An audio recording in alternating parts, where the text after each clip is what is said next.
Alam mo ba kung ano ang pinakamahalagang kondisyon ng kasunduan ng Kastila at Pilipino sa Biak na Bato noong 1897? Ang tamang kasagutan ay ang pagpapatapon kay Aguinaldo sa Hong Kong at pagbabayad ng 800,000 piso kay Aguinaldo ng mga Kastila.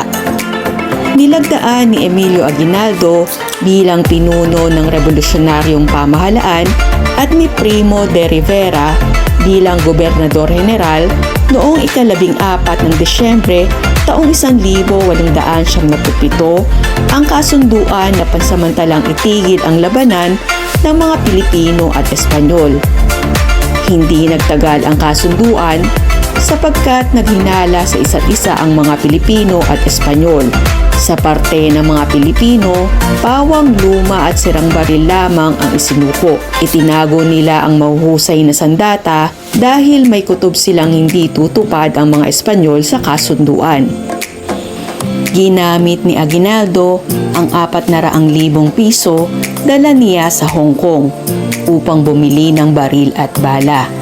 Ang pamahalang Espanyol naman ay hindi nagbigay ng pangakong 800,000 piso, kundi 600,000 lamang at walang tinanggap na bayad pinsala ang mga Pilipinong namatay at nasugatan. Bukod dito, ikinulong pa ang mga Pilipinong pinaghihinalaang tumulong sa rebolusyon.